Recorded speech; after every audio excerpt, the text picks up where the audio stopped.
our president Bubu don't land inside Borno State. He be like say this man here when those bandits come outside say make him come follow them negotiate. He be like say now wetin make this man come outside because they talk say this man land because of say waiting because of the security issues where they happen inside Borno State, and in go there say he won't go inaugurate some projects where they happen for both federal and the state side. And it be like say they even inaugurate, they build one Senate building. So that one self join for the matter we make him go inside Borno State. But my people, this man get fan no. If you not see the kind love where they show this man, he go surprise and say, she na this same Baba Buhari where everybody they complain say, and this man no good. He go surprise and say, now this kind man, 9 people come outside for. In fact, I make her not even talk too much, making her using her eye, see for on herself.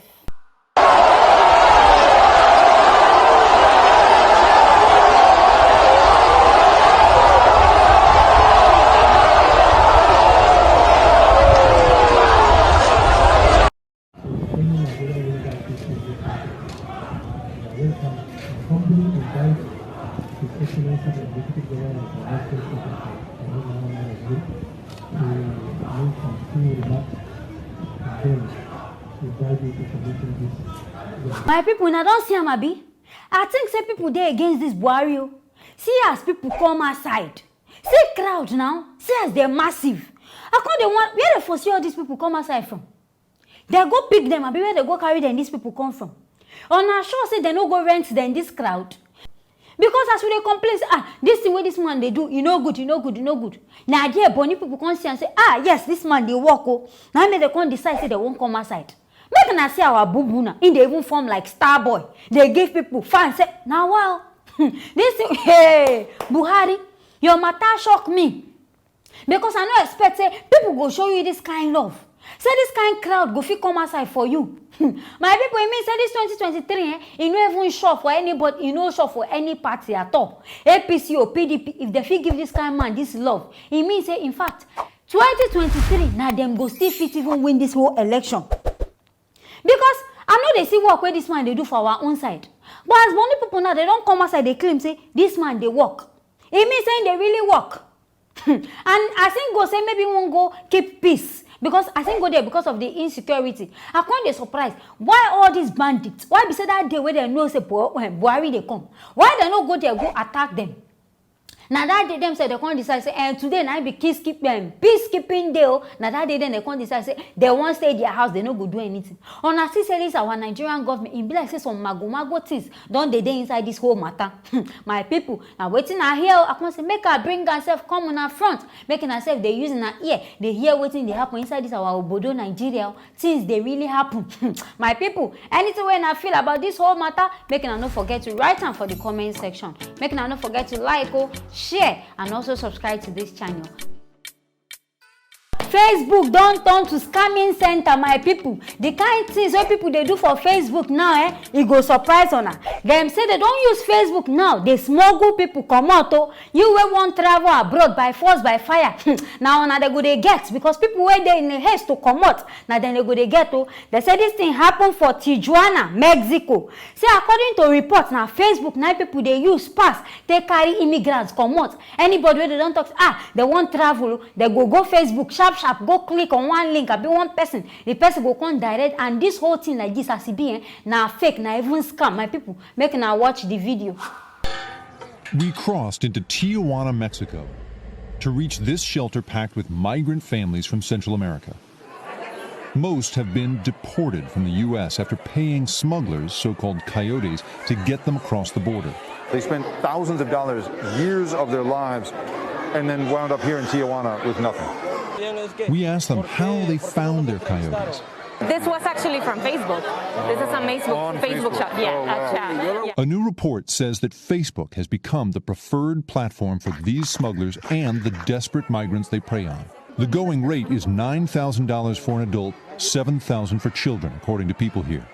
Everyone we spoke with had found their coyote and communicated with them on Facebook platforms. And I don't see as people plenty for here. See as they pack them, join them like sardine on top of waiting. On I want travel, they go where? As in I know say the country, at least making I do them the legal way. See so many people as they don't come out from there, and I know how much these people go use take come out from this land.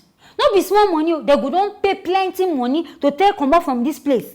And as they follow everybody, they talk. Everybody waiting for this place. All of them say, now this same Facebook, now these people they use take do this thing. And see all these people now, they don't deport them from US. And now these people where they pay, in fact, to pay one person, they say adults, they pay $9,000 for them to just carry them come out. And say children they pay $7,000. My people are beg. And I know how much this money be. That one are 4.5 million naira. Now somebody pay, say make the carry and come out from inland. And I see people, some people reasoning, some people thinking it is very low. You now, you carry 4.5 million, say, may they carry you come out from. Why you no use that money to invest yourself for your own land? I be use that money to do something for your side. You can't see and say, can't waste this money now. Plus you, your picking, your wife. Some people say, they feel be like 5. Maybe person can't pay this money, see, 4.5 million times 5. And I know how much this money be. Now they need Oyinbo people, they will say, they want travel, go US. Which kind US? Person will get this money, suppose no say, this money don't reach them to do something for in land. Even if not farming, you go use and do them. Not be saying by force you won't come out from your country. This country where they go, how you no say they secure. And in fact, this money where you use, if say use them the illegal way, if you even better. Because associate to even travel, go legally, I'm not even sure if say the kind of money where these people they spend, it go reach this one. And in fact, Facebook, this thing don't do too much. Scam 419 don't too much for Facebook. And I wonder say, Facebook people, what thing they do about this whole matter? And I go there, you go see say person just thief your account. You go to sleep before you go wake up, another person don't carry your account. It means say Facebook they too free. Anybody go even access this thing.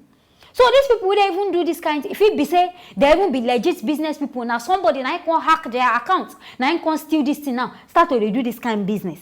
So what thing I expect? People go feel say na legit one now make they go they drop their account. And all this Facebook page, you know say if person they do something illegal, yeah, you go report. But this reporting where would they even report? On a sure say Facebook they do anything about them at all. Because for me, I'm not sure say they do anything. If you report, you just report for your own sake. Because I don't see where you go report pictures. This picture they illegal. But in fact, you go see the person, see they post this kind of things. It means that they know they work about all this whole thing. And if this kind of thing they happen for Mexico, they happen for USA, it means in fact Nigeria, the thing go there rampart for that kind of place. Because this is why you say Oyinbo people now don't fall. Why Oyinbo people say now no they get things like this? Now. Yeah, more this kind of 419 now go they find love, they go catch on a thief on our money. And I suppose on they wise up. On our brain, not supposed they open to know say all this kind of thing now Yahoo na 419. On a no go airport, na no go anywhere. They say they won't carry in a travel and na say pack on a bag, no passport, nothing. So this illegal place they go carry in a, if they carry in a pass, they go kill on a for the encore. What thing I want talk? Now I go say na travel, na they travel. I hope say the US government go find something to do about this matter because then this one way they just pack them, keep them there for here. They go just there, they suffer for no reason.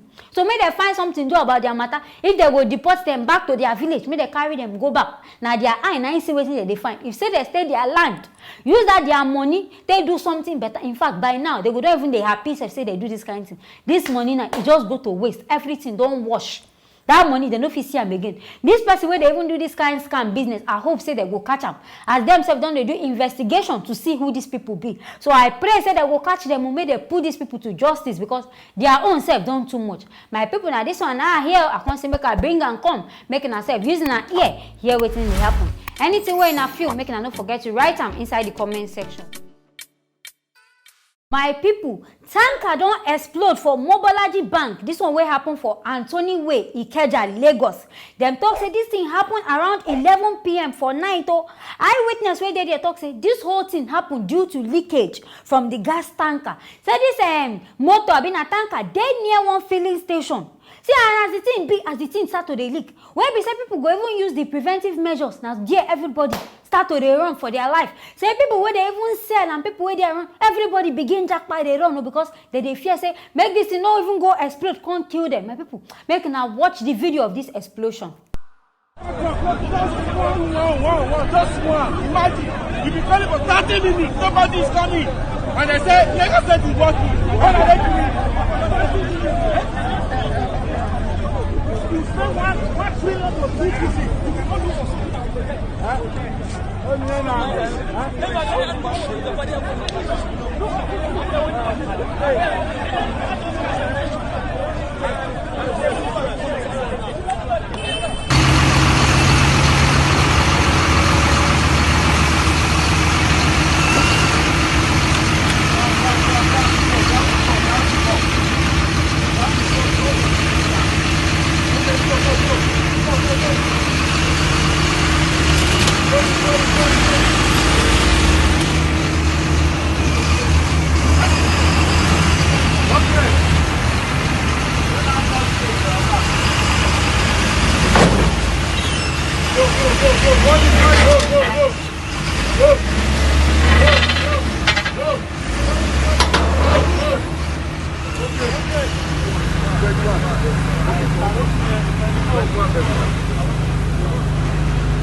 Hey, see as fire they burn.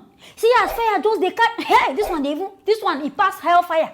See as this thing hot. And people where they talk say as this before this thing even start safe. Now there they don't call Lagos State Fire Service. Say they call these people tire. They call them no be one, no be two, no be three. These people no gree pick. And I say this Lagos State maybe water even dey now they go they fetch water small before that tanker go full. See as they call them tire before this thing even call explode. Say these people no come before they go see say around like be 11:30 na there this thing just begin explode, begin catch fire everywhere, catch fire. See as it be damages happen.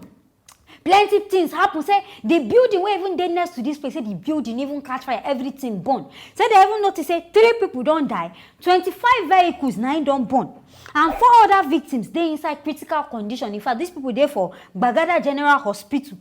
Say later when this fire don't even they burn things now there. Fire service people come. And I see why we say if fire people service come, people they always beat them, they stone them. Because he gets some kind of things where we say they go there. People don't already off this fire by themselves. So what think can be the reason where we say they can't come? I thank God for this whole fire. Say you know even too because this place is near Sheraton Hotel. And I sure say people even there for that side say they go down the fear say this fire make you no come reach them. And you know say this thing na gas. I even surprised say our Nigerian people they don't wise to the extent say they run. Because it show me say if say na petrol, you go down see where everybody don the hustle gallon, won't go fetch petrol. But because say this one na gas now, they don't know say this one feed a spray and they don't know as they want to go thief this one. If say they get means, so we say person go go carry something, carry hose, take thief gas, they go our Nigerian people, they go don't go thief am. But because they say this one no means to take steal am, now make everybody jackpot. But I thank God say the casualties will happen, you know too plenty. But the buildings we don't damage, because they don't say so many businesses they inside this place. And I see everything don't burn down. Everything don't go. But me now, they blame our Nigerian safety people, our fire service people. If say these people they drive these tankers, if say they educated small, they go know the necessary things where they supposed to do. As it be, make us say if where they leak. And I suppose no, if say person they educated, you suppose no say this thing they leak, or make us find somewhere, block this thing or do some kind of things. But our drivers where they drive these tankers, most of them na agbero. People who say they don't smoke it, go their head don't high. Now then go carry this tanker say now you they want they drive. Maybe say if you even beg themselves for road, say I beg go make a pass. They don't go even answer, they go and jam you join. So all these kind of people, how they want to go if something they leak now, which measures they want put in place?